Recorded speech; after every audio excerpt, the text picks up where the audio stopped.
So that is why Finland government is in a tight corner at this moment, because that trial date or trial month for Simon Ekpa's this thing, Finland government has to prove beyond reasonable doubt, and Nigeria government, the reason why they should keep holding him. Some people are concerned about our leaders. Our leader, Mazi Simon Ekpa, situation or condition. A lot of people have been, asking question. What is happening? Have we heard anything from our prime minister? What's going on? How is he? Whatever. So many things. Now we've got information from one of the lawyer, senior detective superintendent of Finland National Bureau of Investigation, and BI, Mikko Laakson. He has just released this statement regarding Prime Minister Simon Ekpa's case. And you all know that the Finland government have set date for his trial, which will start on the somewhere May 2025 for his terrorism charges. So this lawyer has come out to give a little bit of information regarding Prime Minister Simon Ekpa. But according to him, he said due to the ongoing investigation, no further details can be disclosed at this moment. The date for bringing up possible charges by the prosecution was set by the district court on the May 2025.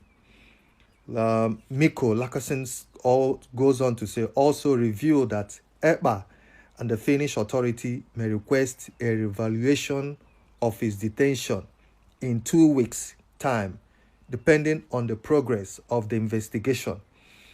In a basic situation regarding the remand, the next possible hearing can be held on earlier than 2 weeks from the previous hearing, should the parties in question seek for the matter to be reevaluated by the district court, he explained. So what he's trying to explain here is that it might be possible in the next 2 weeks to hear if Prime Minister will be released pending on the court hearing date, which is May. So in 2 weeks' time, they will review his case to see if Prime Minister can regain his freedom until the date of his hearing court case in Finland. So, but he also said this, that the continued detention of Prime Minister is in breach of his human rights violation, which the Finland government has violated. But due to the ongoing investigation regarding his terrorism charges, accusation, and all that, that is what is making it difficult for them to let Simon Ekpa go. Because in Finland, they don't joke with anything terrorism. It triggers a lot of things. So that is what is making it difficult. But in Simon Ekpa's case, that Simon Ekpa is not a terrorist and that has not committed anything terrorism, so that the Finland government shouldn't have been keeping him or detaining him up to today, pending his court trial date. That is very, very wrong. So they are working on that situation to see if Simon Ekpa in 2 weeks' time, to hear if they can relax his detention, like release him pending the day or the date of his trial, which is coming up on the May, sometime May date 2025. So we hope and we pray that our Prime Minister will at least in 2 weeks' time, let's see if he can regain his freedom, then wait for the trial of his court case. So this is crazy. And you see, the thing is this. Simon Ekpa, like we keep saying, is a freedom fighter. And the Finland government knows about this. But the problem that we are having here is the continued detention of our Prime Minister. Because when you look at this, it's kind of like the Finland government, not kind of, is Finland government buying and succumbing to the pressure coming from the Nigerian government. Because they are kind of like holding Prime Minister based on the information, based on the lies that the Nigerian government has been supplying to them, feeding them, giving them wrong information and all that. So Finland is kind of like the middle. And now Finland knows that they have made a mistake. They don't want to admit it. They don't want to show it because all the evidences that they have got or they have the Nigerian government have supplied them, they are kind of like seeing it and weighing it, and is confusing them. While some other international communities are supplying them as well the evidences of Nigeria government, Nigerian army committing atrocities in Biafra land southeast.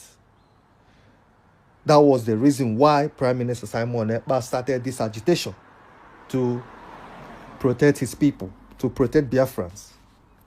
So Finland, they are kind of like, when you catch a thief holding something, whether to drop it or to let it go or to still hold it. So that's what the Finland government have found themselves saying now. So they are kind of like holding on, waiting till the trial day, because that trial, they set for a Prime Minister based on the terrorism charges. Prime Minister will defeat them. And Finland knows that if Prime Minister goes away or kind of like win, which definitely Prime Minister will win them, Finland government might be in trouble because Prime Minister might sue them and sue the Nigerian government as well. So they are trying everything to gather evidences. That's why they're still holding him. They're trying to gather more evidences. And the evidences they are gathering, or the evidences the Nigerian government are supplying to them, they are weighing it. It's not strong enough, to be honest with you. It's not strong enough to try Simon Ekpa, to jail him or to do anything. Because Simon Ekpa is exercising his right. And he's a freedom fighter.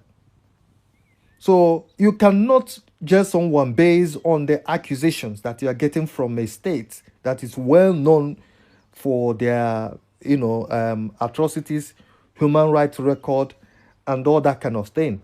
You cannot get the evidence from those kind of thing, group or country. So that is why Finland government is in a tight corner at this moment, because that trial date or trial month for Simon Ekpa's this thing, Finland government has to prove beyond reasonable doubt, and Nigeria government, the reason why they should keep holding him and detaining him and trying him for terrorism charges. So we cross our fingers that our Prime Minister will come out flying colors. Just judges presiding over that case has been favoring Nnamdi Kanu due to the kind of allegation labeled against him. That Nnamdi Kanu has no case to answer, and being that he has been, he was set free before, yet they could not allow him to go. So the army, Biafran veterans, military veterans in America, they are putting on pressure, international pressure, every angle on Tinubu to release this Igbo man to go. And the Tinubu, it seems to like not listening or giving, attention to these military, veterans in America who are from a Biafran extraction. And it is leading to, if you ask me, invasion, which of course I know that Nigerian military and Nigerian government is like, what are they saying? Invasion? Biafra, how many of them? Tinubu does not know that Igbo commands population in the world. And I can tell you that good percentage of American military are from Igbo extraction. You have gotten the knowledge of a female, first black, let's say first Nigerian military general, brigadier general. He's from Igbo extraction. I don't know what to understand. It's from Uwazurike. I think Ngozo Uwazurike or Amaka Uwazurike like that. Naibu, Azubrike. So this woman is one of the Nigerian, born military that has, chartered record on the continent of Africa. And she happens to be from Biafra. That is, she's an Igbo woman. And this is giving Igbo American soldiers the impetus, the dynamism to actually believe that they can match Nigerian military strength if anything like another escalation, occurs.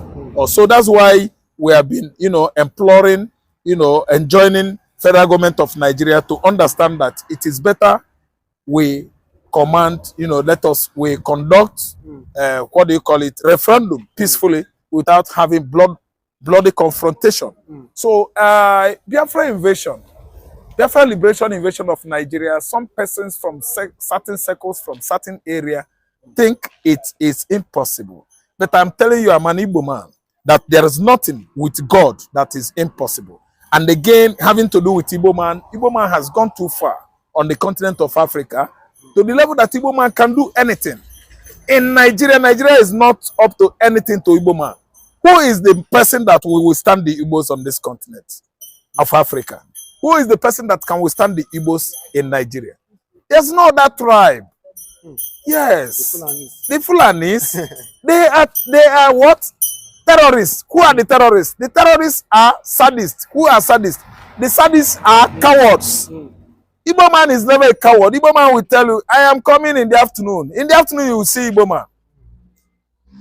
This man that is trying to annex all the southern Nigeria to Muslim, let me say, caliphacy of Kaduna, that's the Sultan of Sokoto, has actually come out to tell you that if left only for Yoruba in Nigeria, that Islamization of southwestern Nigeria is just a 48-hour job. 2 days, the whole south will fall, southwest. He said, but the stumbling block we have is the Igbo from southeast. They are the ones stopping us from carrying out our agenda, because if Igbo man says he's coming, he's coming. If Igbo man say, if you come, I will do you this. If you go, Igbo man will do you that thing 10 times. He said their problem in Nigeria is the Igbo. This has gone a long way to explain to you actually the major people that can at least withstand Nigerian military strength. Major tribe, major race, and that race is the Igbo race. So what I'm trying to say here is that as so long as Tinubu has been holding Nnamdi Kanu, it is obvious that if Biafran soldiers decide to invade Nigeria, I don't think it can be a 24-hour thing. No. Before 20 hours, it is finished. Why? All the military barracks in the southeastern Nigeria, the Biafrans are having it on their perms. They have seen it all about them, their weakness, their populations, their logistics, their materials, the technologies they are using in terms of firearms, and they have actually sized it up with what the Biafran military forces are having at hand now. So what I'm trying to say is that if you listen to our commentators, our dear Prime Minister in exile, he has actually made it clear that Nigeria is not up to a match to Biafran forces. Biafran forces are still in the southeast, rebuffing,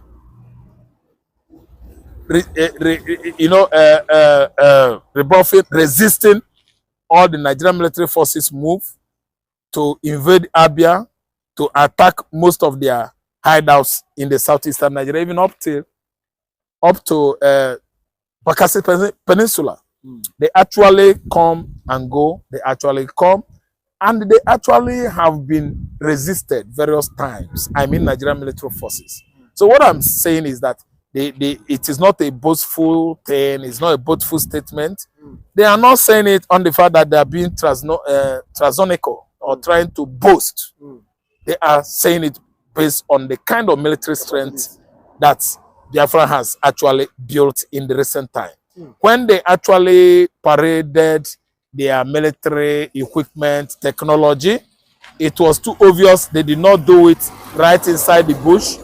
They did it in various communities in the southeastern Nigeria, matching with their armored tank, matching with their personnel, well-trained Biafran Liberation Army of soldiers. I'm telling you that these people, they mean business. And again, if anybody is thinking that I'm saying something bad against Biafran nation, the person should go and take his drug and at least take care of his ailment.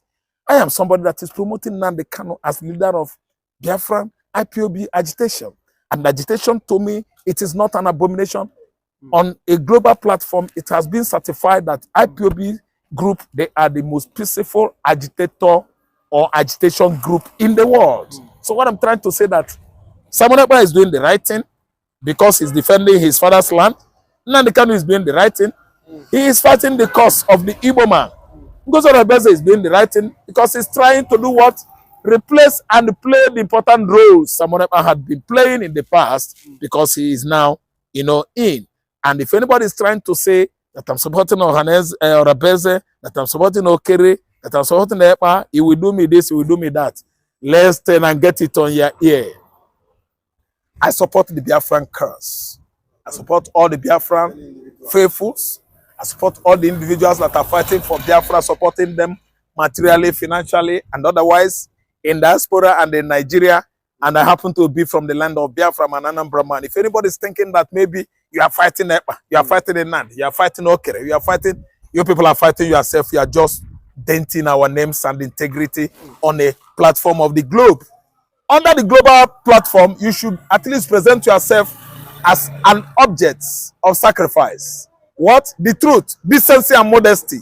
Be honest and faithful to the Biafran sovereignty. Don't take side, don't sideline anybody. Agitate and fight for Biafra like Mazi Nnamdi Kanu. Agitate and fight for Biafra like Ojukwu Ndi Igbo. See, I have never seen myself attacking or fighting anybody on this cause. And you can go to everywhere. Facebook, X, WhatsApp, TikTok, then YouTube platform owned by Google. I am Raf Tresvant. People call me Ojukwu, but my name truly is Tresvant. I've never seen myself as anybody that is attacking anyone. I've never attacked anybody. I've never said, get out. God will do you this. You are Abueze. God will do you this. Why are you abusing yourself on a glaring set? How do you think that United Nations will be thinking good about us? There are many people trying to support us. Canada, United States, America, even North Korea, Russia, Putin, Vladimir. Will Vladimir be happy when you see you attacking and that? What a wonderful question, the anchor of this good platform. First and foremost, I want to say, Simon Ekpa has come out to say, or has outlined countless times that he said that the Nigerian government cannot win Biafra with a barrel of gun for the second time. Now when he said that, see, Nigerian government cannot win Biafra with a barrel of gun, it means that nobody needs to die for them to exit Nigeria. Now, Ojukwu fought Biafra in a different dimension. Now, Mazen Kanu did it via his own dimension. So Ekpa is taking it globally. And now, we've seen world body recognize Biafra. We've seen the UN and then some other global body have come out to endorse the Biafra struggle. So kudos to him, it is a plus. Some persons have come out to say that Simon Ekpa should be discredited, the likes of Arest and that of the southeastern governors. But my question is that you said Simon Ekpa should not be taken serious. Then who should be taken serious? The government who is not willing to protect our people? Is it the people who have refused to speak up when the Igbo man has been marginalized in the country? Is it the same governors who have become a tools in the hands of their Fulani master? So for you to even have a character like Simon Ekpa and Nnamdi Kanu to have come out to say enough is enough, that we are tired of this contraption called one Nigerians. It shows that these people have this mindset that see they can no longer be the slave. So for him to have even gone as far as to hire lobbyists that will speak on behalf of Biafra in the world in the UN summit, to me it's a plus, and that alone the voice of Biafrans will be heard globally, and the voice of an Igbo man is also being heard globally. Now let me take it back the line.